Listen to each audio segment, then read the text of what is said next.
Hey there, welcome to Mikey Conquers the Kitchen, a real-time cooking show for beginners. Now normally we're doing a lot of cooking on this show, but today we're going to make some cocktails. And in my opinion, the only way to cook is with a cocktail in your hand. So I'm going to show you two cocktails today featuring my favorite liqueur, Green Chartreuse, which I think is my favorite liquid in the entire world. Green Chartreuse is, if you're not familiar with it, is an herbal liqueur. It's got 130 different plants in the recipe, so it's kind of hard to describe other than herbal. And it also has a great story behind it. I love an alcohol with a great story. So I'm going to tell you a little bit about it. I'll try not to geek out too much, but so Green Chartreuse is made by the Carthusian monks in the mountains of France. It was they originally started making it in the early 1700s. I'm going to say 1736. Don't quote me on that. But so they originally thought it to be medicine, like a medicine, an elixir for life. And there's only 3 monks who know the recipe, and they are sworn to a vow of silence. So I mean, that alone is a great story, but it goes much further than that. They were kicked out of their monastery in France, which had the distillery, and they went to Spain.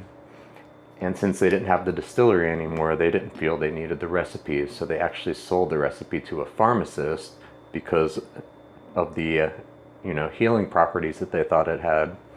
And at that time, Napoleon demanded all secret recipes for medicines be handed over to him. So the pharmacist had to hand the recipe over to Napoleon.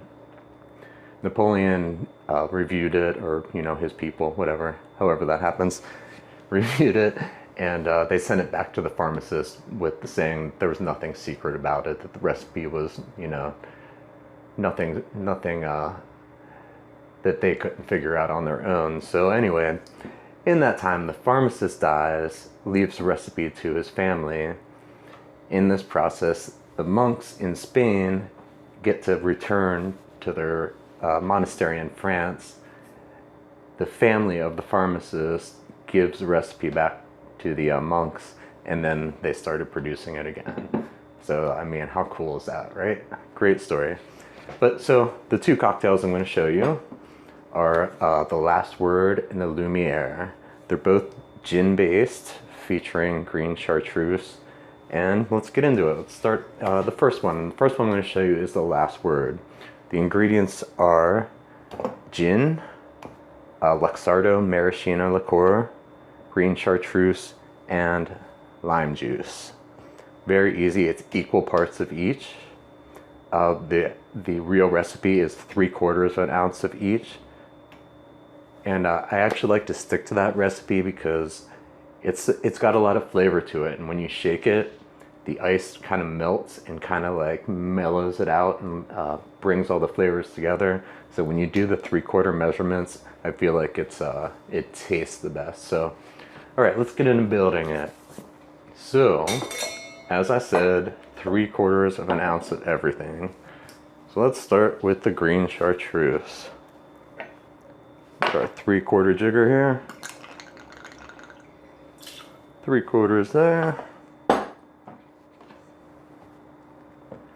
Now, Luxardo maraschino liqueur is, it's not as sweet as you would think it would be. And I'm not going to get into the whole history of that or anything, but it's very, very, very flavorful and not exactly what you would expect. For the gin, I recommend a London dry gin. It's a little more neutral than something like Hendrick's or something like that. The Green Chartreuse has a lot of flavor to it, so you don't want to go too crazy with your gins and compete with the herbs in that. Alright, lime juice. The second drink we're going to make has a lime twist, so I'm going to cut that off right now so we have it ready. Leave that to the side. Now 3/4 of an ounce of lime juice. If you have a big lime, like this, pretty decent sized lime.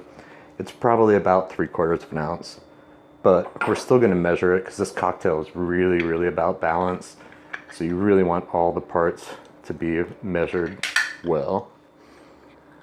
Oh, squeeze this right into our jigger. And it is exactly 3/4 of an ounce. I might have been able to get another squeeze out of it, but we'll let that slide. All right, now I'm going to talk about shaking for a second. Good amount of ice in there. When you shake, you want it to get so cold that your shaker is almost forming ice, like your hand's going to stick to it. And I was taught by a really, really amazing bartender from California. He worked at the Goose and Gander at the time. He's at a different place now. But when you shake, I shake over my head with an up and down and back and forth, because you want to get almost a figure 8 inside going on with your ice. It helps cool it faster, and you don't have to shake it over your head. And also, excuse my facial expressions when I do this, because I just kind of lose control of it. I'm going to try and smile, but I'll probably make some weird faces in between. But here we go, let's shake it up.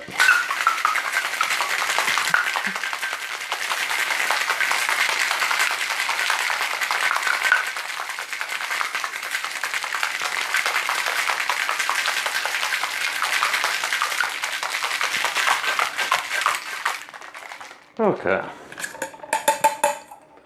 This drink is traditionally served in a coupe glass, which is like a small martini glass. I'll get into that later.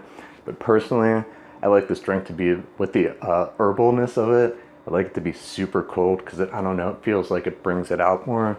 So I actually serve it in a rocks glass, and I have these super cool big fat ice cubes. And the advantage of these is they don't melt a lot. They keep your drink cold without releasing a lot of water. Well, we're gonna strain it into there. You can see it's got a really, really cool color to it. It's like a light lime green, like really, really awesome. And another cool thing is it's garnished with Luxardo maraschino liqueur, Luxardo maraschino cherries, which are, if you can see, they're really, really dark and in a syrup. They're not anything like the maraschino cherries that you get at the grocery store to put in your hot fudge sundaes. They are really, really awesome and flavorful, and they really, really top this drink off. So, drop those in there. And there we have the last word.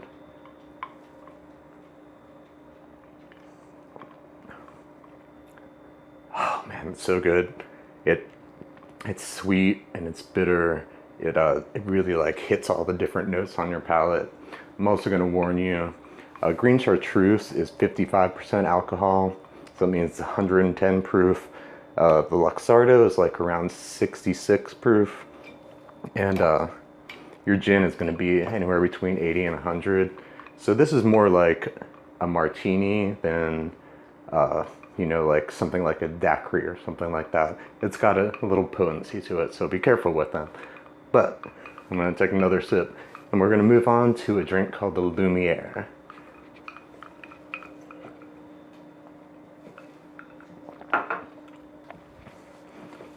Okay, Lumiere is pretty similar.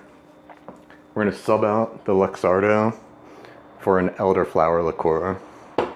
Now, I recommend Saint Germain. There are different ones out there. I've sampled them, and this really has the best flavor to it. So let's get into the Lumiere. Now, the measurements for this, well, let me tell you the ingredients. Again, gin, elderflower liqueur, green chartreuse, lime juice, and we're going to put a splash of orange bitters in there. So let's get to building this one. So now the measurements are 1.5 ounces of your gin, 1 ounce of the elderflower liqueur, 3/4 of an ounce of the green chartreuse and lime. And I try to help remember the recipe by it's 3/4 of an ounce of the green stuff, 1 ounce, 1.5. So that's a little bit helpful. I don't know. Maybe it's not. Let's make the drink. Okay, so let's start with the 3/4 of an ounce. We know this half of the lime is 3/4 of an ounce, so we're gonna just go right in there with it.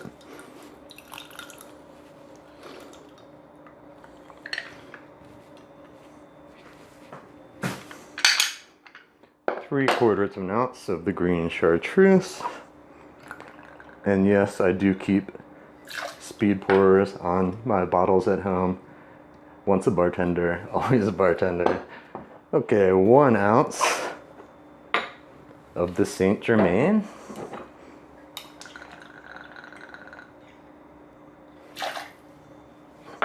I may have had 1 or 2 drinks before I did this.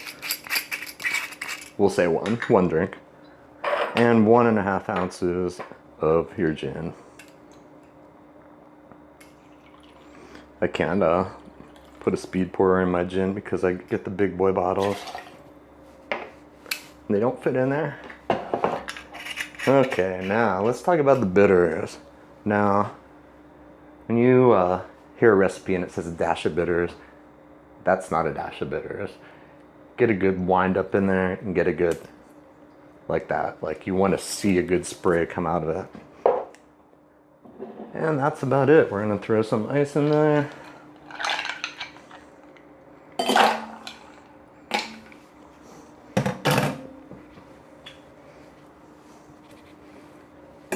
Again, we're gonna shake that up really good so it's super cold.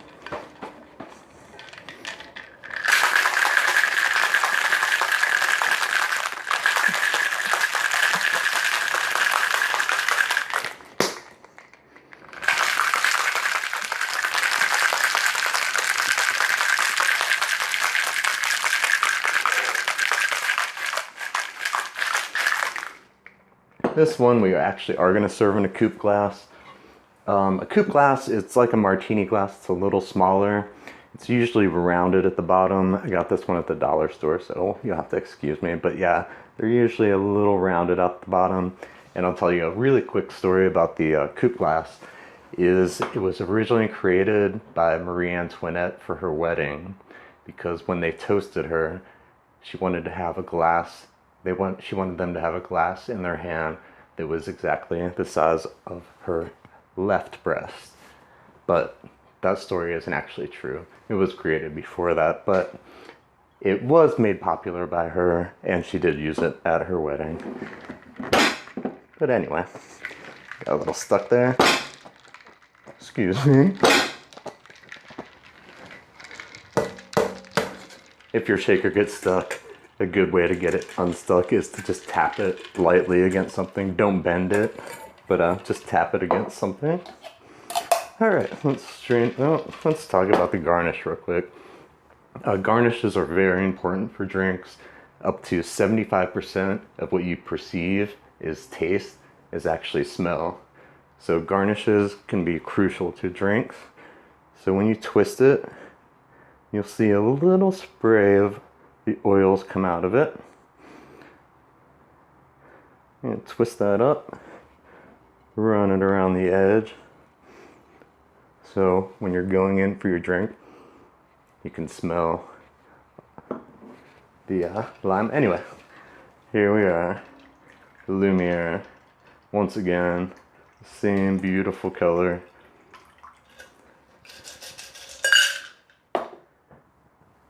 And there we are. Lumiere. Cheers.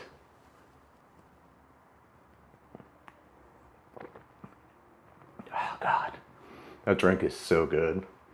I recommend both, but if you don't, the Green Chartreuse, I'll talk for another second before I sign out. Green Chartreuse can be a little expensive. It's about $60 a bottle.